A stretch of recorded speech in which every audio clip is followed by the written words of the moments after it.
Hello दोस्तों, कैसे हो आप लोग। स्वागत है आपका आपके चैनल प्रतिभा अड्डा में। दोस्तों, आज हम लोग यहाँ पर देखने वाले हैं DLED सेकेंड सेमेस्टर का विज्ञान का क्लास है। इसका आपका फर्स्ट क्लास हो चुका है। अगर आपने अभी तक नहीं देखा है तो उसका लिंक आपको कमेंट बॉक्स में मिल जाएगा, डिस्क्रिप्शन में मिल जाएगा, आपको इस वीडियो के एंड में मिल जाएगा। आप कहीं से भी आराम से देख सकते हो। आपको दोनों क्लास लेना बहुत ही आवश्यक है, क्योंकि कहीं ना कहीं अगर आपको 25 में से 25 लाना है तो आपको दोनों क्लास देखना होगा। बहुविकल्प से आपके 5 नंबर के प्रश्न बनते हैं आपके एग्जाम में। तो अगर आपको 5 में से 5 लाना है तो हर क्लास को आप लोग कंटिन्यू देखते रहिए और वीडियो को शेयर भी करते रहिए। और जो हमारे भाई बहन नए हैं वो लोग चैनल को सब्सक्राइब भी कर लें, और जो लोग सब्सक्राइब कर चुके हैं वो लोग एक पेन और एक कॉपी लेकर बैठ जाएं। और जो प्रश्न आपको नया लगे आप उस प्रश्नों को नोट करते हुए आगे बढ़िए। हम यहाँ पर कम से कम 5 से 6 प्रकाशन के बुक को ऐड करते हुए सारे प्रश्न को हम यहाँ पर आपको कराने वाले हैं, ताकि किसी भी प्रकाशन से कोई भी क्वेश्चंस आपसे मिस ना हो। चलिए हम लोग देखते हैं आज का पहला प्रश्न। 51 प्रश्न यहाँ पे आपका है कि कौन सा ऊतक शरीर के सभी अंगों को जोड़ने का कार्य करता है। इसमें आपका क्या होगा। अगर हम बात करें इसके आंसर की, इसमें आपका हो जाएगा संयोजी ऊतक, यानी आपका बा वाला बिल्कुल सही हो जाएगा। कौन सी पेशियां ऐच्छिक होती हैं, रेखीय, आरेखीय या हृदय या उपरोक्त सभी। पेशियों के ऐच्छिक होने की बात यहाँ पे की जा रही है। इसमें आपका हो जाएगा रेखीय, ठीक है। रेखीय यानी आपका आ वाला बिल्कुल सही हो जाएगा। चलिए आगे बढ़ते हैं। नेक्स्ट यहाँ पे आपका है 53 प्रश्न। समान कार्य करने के लिए ऊतकों के समूह से निर्मित संरचना को कहते हैं। इसमें आपका क्या होगा, कोशिका, अंग, अंगतंत्र या ऊतक समूह। इसमें आपका क्या होगा, इसमें आपके अंग हो जाएंगे, ठीक है। समान कार्य निर्मित की बात की जा रही है, ठीक है। ऊतकों के समूह से निर्मित संरचना की बात की जा रही है। इसमें आपका अंग बिल्कुल सही हो जाएगा। पोषण की आवश्यकता होती है ऊर्जा के लिए, आनुवंशिकता के लिए या फिर जैवद्रव्य निर्माण के लिए या उपरोक्त सभी। पोषण की आवश्यकता की बात यहाँ पे की जा रही है, ठीक है। पोषण की आवश्यकता की बात यहाँ पे की जा रही है। दोस्तों, इसमें आपका क्या होगा, ऐसे प्रश्न आपको एग्जाम में नए नए देखने को मिल जाएंगे, इसीलिए आप लोग हर प्रश्नों को अच्छे से देखते हुए आगे बढ़िएगा। अगर किसी प्रश्न में आपको डाउट हो आप हमसे पूछ सकते हैं। इसमें आपका ऊर्जा के लिए और जैवद्रव्य निर्माण के लिए, आनुवंशिकता के लिए यानी पोषण की आवश्यकता उपरोक्त तीनों के लिए होती है, यानी आपका उपरोक्त सभी बिल्कुल सही हो जाएगा।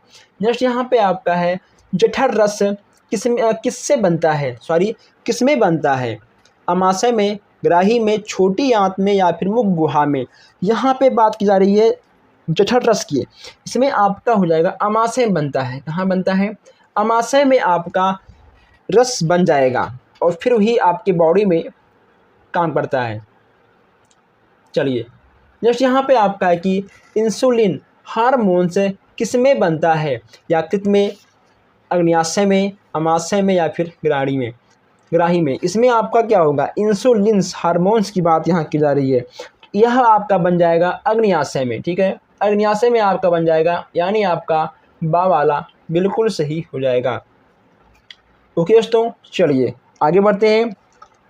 श्वासोच्छ्वास क्रिया की आवश्यकता होती है। इसमें आपका हो जाएगा निःश्वसन और ठीक है आपका निःश्वसन, यानी आपका दोनों बिल्कुल सही हो जाएगा। श्वसन से भी प्रश्न आपके एग्जाम में आ जाते हैं। श्वसन क्रिया के चरण है। श्वसन क्रिया के चरण आपके कौन कौन से हैं, बाह्य श्वसन, गैसों में परिवर्तन या फिर आंतरिक श्वसन या उपरोक्त सभी। इसमें आपका क्या होगा, अगर हम बात करें आंसर की, इसमें आपका हो जाएगा उपरोक्त सभी, ठीक है, यानी आपका दा वाला बिल्कुल सही हो जाएगा। चलिए ग्लाइकोसिस क्रिया होती है। ग्लाइकोसिस क्रिया की बात यहाँ पे की जा रही है। अनाक्षी श्वसन और आक्षी श्वसन, ठीक है, यानी वहाँ पे आपका दोनों हो जाएगा, आक्षी और अनाक्षी, यानी आपका आ और बा दोनों सही हो जाएगा। दोस्तों, इसमें उपरोक्त में से कोई नहीं, हाँ दोस्तों देखिए, इसमें आपका उपरोक्त में से कोई नहीं दिया गया है। यानी आपका उपरोक्त में से कोई नहीं होगा, लेकिन जो हमने अभी आपको बताया है, ठीक है, ऑक्सी और अनऑक्सीकरण ये दोनों आपके हो जाएंगे। आप लोग इसको नोट कर लीजिएगा। यूरिया का संश्लेषण होता है, यूरिया का संश्लेषण किसमें होता है, ये भी यहाँ पे आपको बताना होगा। तो इसमें आपका हो जाएगा यकृत में। किसमें होगा, यकृत आपका बिल्कुल सही हो जाएगा। अब हम बढ़ते हैं 61 प्रश्न की ओर। यहाँ पर भी आपको कुछ नए प्रश्न देखने को मिल जाते हैं। यकृत परिवर्तन करता है, यकृत परिवर्तन करता है, इसमें आपका क्या होगा, अमोनिया को यूरिया में, अमोनिया को शर्करा में, अमोनिया को उवासी अम्ल में, अमोनिया को नाइट्रोजन में। यकृत परिवर्तन की बात की जा रही है, इसमें आपका हो जाएगा अमोनिया को यूरिया में। ठीक है, चलिए। जल एक नर युग्म अंडकोशिका से संयुक्त होता है तो बनता है, क्या बनेगा, वह आपका बन जाएगा भ्रूण। ठीक है दोस्तों, आपका भ्रूण बन जाएगा। शुक्राणुओं का निर्माण होता है, शुक्राणुओं के निर्माण की बात की जा रही है, तो शुक्राणुओं के निर्माण आपके मिश्रण में हो जाएगा। ठीक है, यानी आपका बा वाला बिल्कुल सही हो जाएगा। आइए, वे जंतु बच्चों, चलिए यहाँ पे आप नेक्स्ट क्वेश्चन से, जो जंतु बच्चों को जन्म देते हैं उन्हें कहते हैं, उन्हें क्या कहते हैं हम लोग, उन्हें कहते हैं जरायुज। ठीक है, जरायुज आपके बिल्कुल सही हो जाएंगे। नए क्वेश्चन हम यहाँ पर ऐड किए हैं ताकि आपसे छूटे ना कोई क्वेश्चन से। कौन सी क्रिया जल अवशोषण के लिए आवश्यक है, कौन सी क्रिया जल अवशोषण के लिए आवश्यक है, इसमें आपका हो जाएगा वाष्पो उत्सर्जन। ठीक है, यानी आपका दा वाला बिल्कुल सही हो जाएगा। चलिए आगे हम बात करते हैं।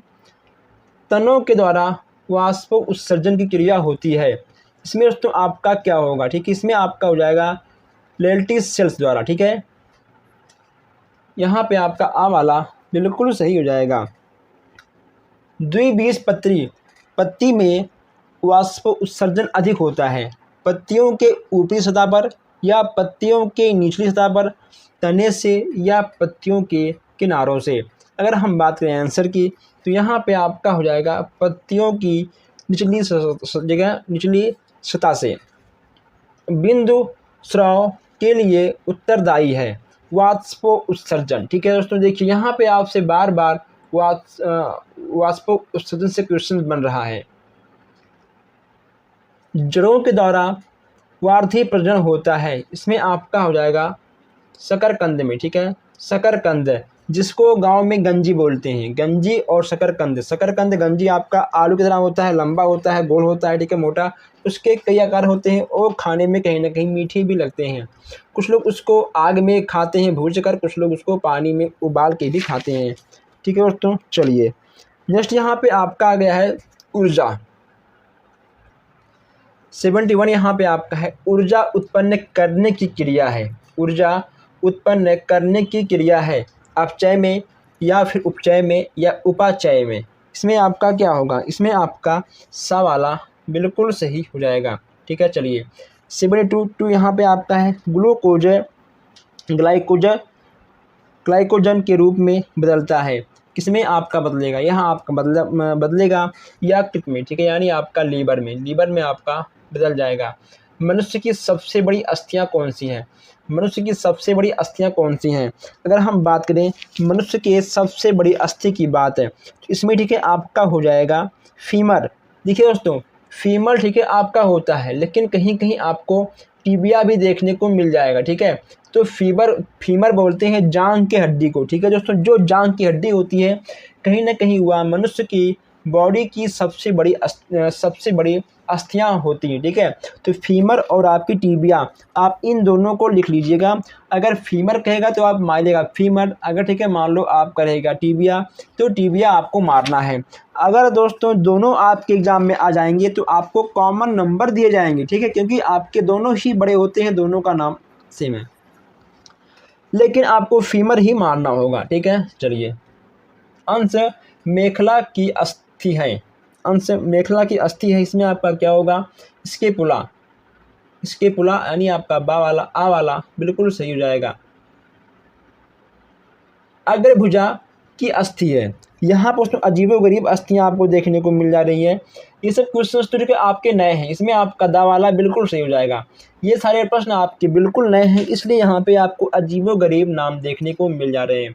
हमेशा आपके एग्ज़ाम में नए क्वेश्चंस के साथ साथ कुछ ओल्ड क्वेश्चन भी आ जाते हैं, इसीलिए हमने यहाँ पर मिक्स क्वेश्चंस लिए हैं। पश्च भुजा की अस्थि है, पश्च भुजा की अस्थि है, फीमर, टीबिया, ठीक है, फिबुला या उपरोक्त सभी। इसमें आपका क्या होगा, इसमें भी आपका हो जाएगा ठीक है दा वाला, यानी आपका उपरोक्त सभी बिल्कुल सही हो जाएगा। 7 यहाँ पे आपका है, मानव में प्रत्येक अग्रभुजा में अस्थियों की संख्या होती है 17, 30, 34 या 11, सॉरी 17, 30, 37 या 11। इसमें आपका क्या होगा, इसमें दोस्तों आपका क्या होगा, इसमें आपसे पूछा गया है मानव के प्रत्येक अग्रभुजा की अस्थियों की संख्या यहाँ पे आपसे बात की जा रही है। इसमें ठीक है आपका 30 वाला बिल्कुल सही हो जाएगा। आप प्रश्न को एक बार पढ़िए, 2 बार पढ़िए, लेकिन आपको प्रश्न को समझ कर ही टिक मानना होगा, ठीक है। नेक्स्ट यहाँ पे आपका है, मानव में पेशियों की संख्या लगभग कितनी होती है, 400, 500, 600 या 1200। मनुष्य के पेशियों की संख्या की बात यहाँ पे की जा रही है। इसमें ठीक है आपका हो जाएगा 600, क्या होगा 600 आपका बिल्कुल सही हो जाएगा। अरेखित पेशियाँ किसमें पाई जाती हैं, आहार नाल में, मूत्राशय में, पित्ताशय में या इन सभी में। रेखित पेशियाँ की बात की जा रही है, तो आहार नाल में, मूत्राशय में और ठीक है पित्ताशय में, तीनों में होगा, यानी आपका इन सभी में बिल्कुल सही हो जाएगा। अब यहाँ हम देखते हैं 80 वाला प्रश्न, ठीक है। चलिए, रुधिर वाहिनी जो फेफड़ों से हृदय में रुधिर लाती है वह आपका क्या कहलाएगा, वह आपका क्या कहलाएगा, ये भी कहीं ना कहीं आपको बताना होगा। फुफ्फुसिया सिरा, ठीक है, इसमें आपका फुफ्फुसिया सिरा यानी आपका दा वाला बिल्कुल सही हो जाएगा। चलिए, अब यहाँ पर हम देखते हैं 81 प्रश्न के कुछ नए प्रश्न। अगर दोस्तों आप लोगों ने अभी तक शेयर नहीं किया तो शेयर कर दीजिए, ताकि जो लोग अभी तक छूटे हैं, जो लोग अभी तक क्लास में नहीं आए हैं, वो लोग भी देख लें। आप शेयर कर दो, कुछ लोग बाद में भी देख लेंगे। BCG का टीका किस रोग की रोकथाम के लिए लगाया जाता है। BCG के टीका की बात यहाँ पे की जा रही है, ठीक है दोस्तों। BCG का टीका किस रोग के लिए लगाया जाता है, इसमें आपका हो जाएगा तपेदिक, ठीक है, तपेदिक आपका बिल्कुल सही हो जाएगा। विटामिन ए की कमी से रोग होता है, कौन सा रोग आपका होगा, रतौंधी, बेरी रोग या फिर दोस्तों घेगा भी कहीं ना कहीं आपको देखने को जाता है, ठीक है। इसमें आपका क्या होगा, इसमें आपका हो जाएगा रतौंधी, यानी आपका विटामिन ए बिल्कुल सही हो जाएगा। विटामिन प्रकार के होते हैं, एक मिनट क्या हो गया, विटामिन बी कितने प्रकार के होते हैं, 7 प्रकार के, 8 प्रकार के, 9 प्रकार के या फिर 10 प्रकार के। अगर हम विटामिन बी की बात करें, इसमें आपका हो जाएगा 10 प्रकार के, क्या होगा आपके 10 प्रकार के विटामिन। नेक्स्ट यहाँ पे आपका है, संक्रामक रोग के प्रसार का स्रोत है वायु, भोजन, जल या तीनों। ये आपके तीनों कहीं ना कहीं संक्रामक रोग को बहुत अच्छे तरीक़ों से फैलाने का काम करते हैं। अधपका मांस खाने से होने वाला रोग है दोस्तों। अधपका मांस खाने से कहीं ना कहीं एक नहीं दोस्तों, देखिए 72 रोग आपको देखने को मिल जाएगा। अगर आप अधपका मांस कुछ भी खाते हो, आपके पेट में दर्द है, ओके दोस्तों। अगर आप कच्चा भोजन खाते हो तो कहीं ना कहीं आपके पेट में आव भी, और कहीं ना कहीं बहुत सी बीमारियां आपकी होती हैं पेट की वजह से ही। विटामिन डी का सबसे सस्ता प्राकृतिक स्रोत क्या है, फल, सब्जी, दूध या सूर्य की रोशनी यानी धूप है। विटामिन डी की बात की जा रही है, इसमें आपका हो जाएगा सूर्य की रोशनी, ठीक है, यानी आपका धूप है बिल्कुल सही हो जाएगा। चलिए, नेक्स्ट यहाँ पे आपका है, स्कर्वी रोग होता है। स्कर्वी रोग विटामिन ए की कमी से होगा, या विटामिन सी, या विटामिन डी, या विटामिन ई। स्कर्वी रोग की बात यहाँ पे की जा रही है, इसमें आपका हो जाएगा विटामिन सी। अगर आपके शरीर में विटामिन सी की कमी है तो कहीं ना कहीं आपकी स्कर्वी रोग देखने को मिल जाएंगे। दोस्तों, स्कर्वी रोग होता है आपके मुंह से खून आना, ठीक है, आपके दांत से खून आना। चलिए, प्लेगरा रोग निम्नलिखित में से किस विटामिन की कमी से होता है। इसमें आपका हो जाएगा vitamin A, vitamin B, vitamin C या विटामिन डी। इसमें आपका विटामिन बी बिल्कुल सही हो जाएगा। विटामिन सी का रासायनिक नाम क्या है? तो दोस्तों विटामिन सी का रासायनिक नाम आपको लिखना पड़ेगा, ठीक है दोस्तों, क्योंकि यहाँ से ये प्रश्न आपके बन जाते हैं। चलिए अब यहाँ पर हम कुछ और नए नए प्रश्न को लेकर आए हैं, इसको भी आप लोग देख लीजिएगा, तभी आप लोग जाइएगा और नोट करते हुए आप लोग आगे बढ़ो, ठीक है। चलिए नोट करते हुए आपको आगे बढ़ना है। ब्रोमीन का रासायनिक प्रतीक क्या है? BA, BI, BR या B? इसमें आपका हो जाएगा BR, ठीक है। BR आपका बिल्कुल सही हो जाएगा। जैसे यहाँ पे आपका है रासायनिक सूत्र द्वारा स्पष्ट होता है। यौगिक का नाम, भावात्मक अनुपात, प्रतिशत संगठन या उपरोक्त सभी। रासायनिक सूत्र की बात यहाँ की जा रही है, इसमें आपका होगा उपरोक्त सभी, ठीक है। चलिए भूकंप तथा सुनामी किस प्रकार के परिवर्तन है? नियमित, अनियमित, कृत्रिम या निरंतर? परिवर्तन की बात की जा रही है, ठीक है। यहाँ परिवर्तन की बात आपसे की जा रही है कि आपके भूकंप और सुनामी किस प्रकार के परिवर्तन में आते हैं। ये आपके आएंगे अनियमित परिवर्तन में, ठीक है। अनियमित ये कभी भी आ सकते हैं, भूकंप, सुनामी, ठीक है, बाढ़, ये सब आपके कभी भी आ सकते हैं, इसीलिए इसका नाम है अनियमित परिवर्तन। ये कभी भी अपनी मर्जी से परिवर्तन ला सकते हैं।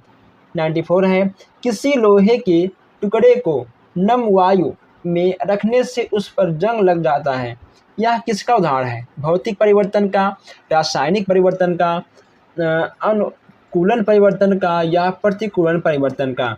जब हम लोहे को किसी भी नमी के स्थान पर रख देंगे, जो उसमें वायु लगेगी, तो उसमें आपका कौन सा परिवर्तन आएगा? इसमें आपका आएगा रासायनिक परिवर्तन, ठीक है दोस्तों। इसमें आपका रासायनिक परिवर्तन बिल्कुल सही हो जाएगा। भौतिक परिवर्तन कौन सा है? भौतिक परिवर्तन कौन सा है आपको बताना है। गन्ने की रस से सिरका बनाना, बर्फ का जलना, दूध से दही बनना या कागज़ का जलना?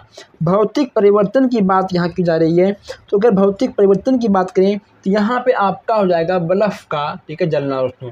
बर्फ का जलना यह आपका भौतिक परिवर्तन के अंतर्गत आएगा। आइए अब यहाँ देखते हैं 96 प्रश्न। धीमी गति से होने वाली परिवर्तन, धीमी गति से होने वाले परिवर्तन, गन्ना के रस से सिरका बनाना, दूध से दही बनना या फिर दही से दूध बनना, ठीक है दोस्तों, या फिर बच्चों को पढ़ाना। दही से दूध कभी नहीं, ठीक है, बनता है, हमेशा दूध से दही बनता है, ठीक है।